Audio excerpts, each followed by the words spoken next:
Hey traders, Mike Sir here. In my last video, I talked about the 5 lessons that I learned in reading the book, The Disciplined Trader by the late Mark Douglas. Now, there's so many valuable lessons that I decided to do a part 2 series again and share another 5 lessons that I think will help you in becoming a disciplined trader. So let's get started.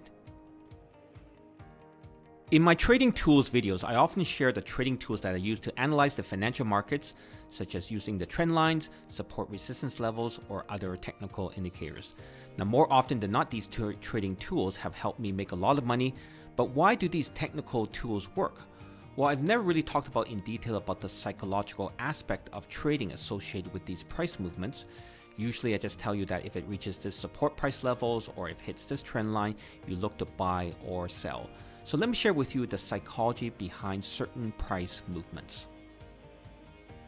In one of my past videos, I did a video on Tesla stock, that if the stock price went above its all-time highs, then the price would go higher. Well, it did and went up another 30% once it broke above its highs. Now, I've never talked about the psychological reason behind this massive spike in the stock price. The simple reason is once the price breaks above its previous highs and makes new highs, a new set of buyers come in to bid up the stock price. Now, these new buyers are not looking at how high the stock has already gone up, but believe that the price will continue to go higher. So that's why they buy. They see the previous highs as a support level for the stock and the start of where the stock is going to go up from. In addition, the reason why prices continue to go much higher once they reach new highs is there are no previous resistance levels where sellers have come in and the stock prices have gone down as a result. It's like there's nothing holding back from this price going to the moon until big sellers come in. Now, many traders are fearful of buying a stock at its all-time highs, which is definitely understandable, but if you understand the psychology behind it, you can make a lot of money from it. In another one of my past videos, I talked about in my chart analysis that once a price reaches a resistance level, then it stops going up and reverses. And vice versa, when once a price reaches a support level, it stops going down and starts going back up.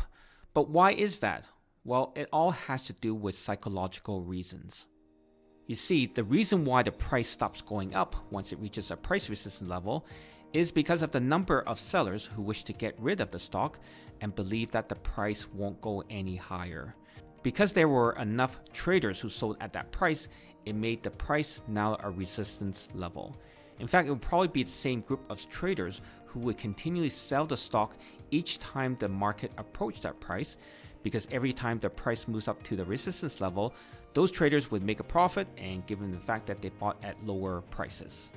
As a result, each time the price reaches that resistance level, it would take on greater significance and the belief that the price won't go any higher, so those traders are happy to keep selling the stock. However, as the price goes up to the resistance level again for the third or fourth time, the traders who have been selling have already sold or already sold a big chunk of shares already, so there isn't as much selling pressure anymore. In addition, some traders who have been buying the stock and pushing it up against the price resistance levels until the number of buyers overwhelm the number of sellers, and finally the price breaks above the resistance level and goes much higher, until an overwhelming number of sellers come in and sell the stock. This in turn would create a new price resistance level. Now, this same psychological effect has an impact on when prices stop falling once they reach a support level, as buyers believe it would be a good price to buy the stock. As long as there are enough buyers at the price level, then the price level becomes a support level and the price stops falling down.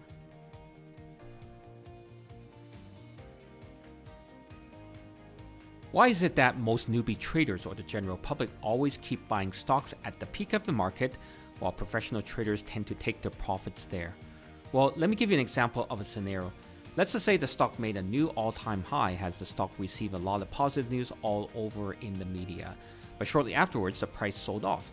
Now, this sell-off could be the result of big sellers who bought much lower to come into the market to take profits.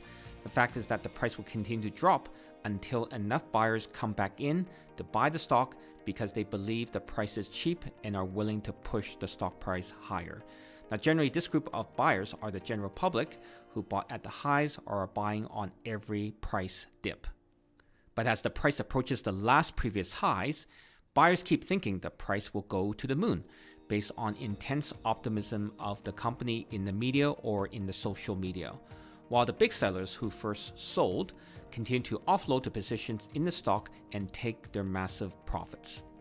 Now, not surprisingly, the big sellers come back into the market again with enough force to keep the price from exceeding or reaching the previous highs, and as a result, prices fall and buyers become disappointed. As prices continue to fall and then reach previous support levels, some buyers will come in to support the price, believing that this is a buying opportunity. However, not enough buyers will come into the market to support the price, and more importantly, the big sellers start selling aggressively. As a result, prices break below the support level as now buyers who bought higher or at support levels decide to bail en masse. But as this mass sell-off accelerates, there are no buyers in sight to support the price and prices free fall. At this point, all sellers just want to get rid of their stock at any price level. And this is the reason how a strong bull market turns into a weak bear market when the general public gets involved, because this group of traders have the least tolerance for risk and they will act on any emotion of fear once they start to lose money. However, for the professional traders, once they see the general public start buying en masse, they know the end is near and start to aggressively take their profits.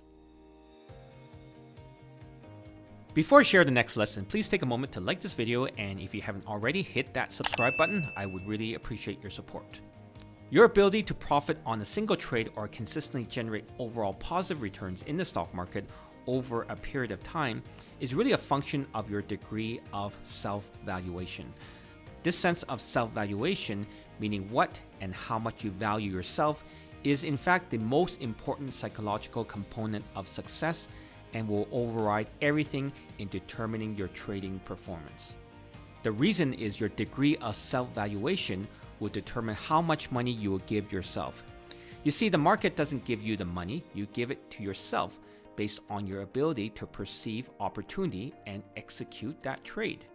At any given moment in the markets, there is opportunity. Can you spot it? Do you think you have the skills to capture it? Are you mentally there to press the buy and sell button? Regardless of your level of trading skills or analysis, Marx says that you will only give yourself the amount of money that corresponds to your level of self-valuation. Now, let me give you an example. Let's just say you spot a chart setup that has worked out very, very well for you in the past. You see a very clear price trend, and based on your research, you think the price will go up by quite a lot. But then you start doubting yourself. You say to yourself, well, it can't be that easy. This trade is not going to work, because you think it's a trap by the big traders, or whatever reason you give yourself. You don't follow through by executing trade, and what ends up happening is the trade works out perfectly as you thought it would. In my mind, there are two reasons why you fail to execute the trade: the fear of failure or being wrong. The other reason, which I have helped many traders overcome, is your belief system that says you don't deserve the money. You didn't work hard enough for the money. You see, many of my students come from hardworking backgrounds where they worked long hours or worked hard for their money. They're not used to making money by simply clicking a button on the computer. Now, I'll go into more detail about this in future videos because this is a common challenge amongst traders. Whenever I teach a newbie trader, the first thing they always ask me is, which broker should I open an account with? Or when can I open a trading account and start trading? Now, all traders want to make money right away. You turn on your computer in the morning and you want to start trading right away. Now, this is normal human behavior, but for many successful traders, they know that trading is a waiting game. They wait for the right opportunity. They wait for the right chart setup. They wait for a trading signal that gives them confirmation. In a typical trading day, you could be sitting and just waiting.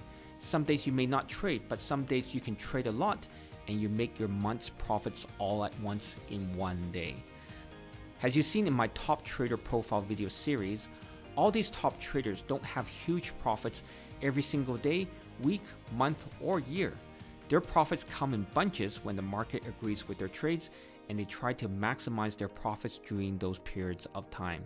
The key for these successful traders is while they're patiently waiting for these types of home run type trades, they trade small and cut their losses on trades that don't work out.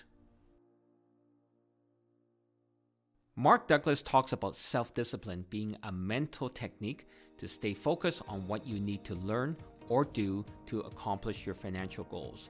However, there will be times where you're in the right mindset, but the market just isn't agreeing with you on your trades or your trading strategy.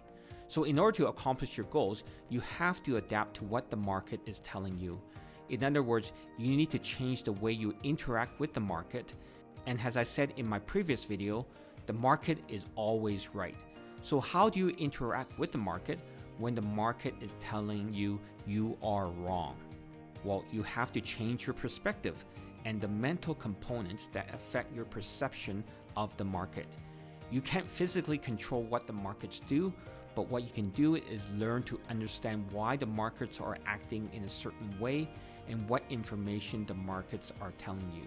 For example, during the COVID pandemic in 2020, many investors felt that the stock markets all around the world would keep going lower, but yet the opposite happened, and many investors and traders missed out on this excellent buying opportunity.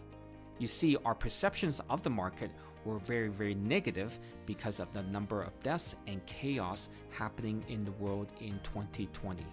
But if you change your perspective of the markets and looked under the hood of what the market was telling you, the market was telling investors that things were all going to be okay, despite all the uncertainty in the world.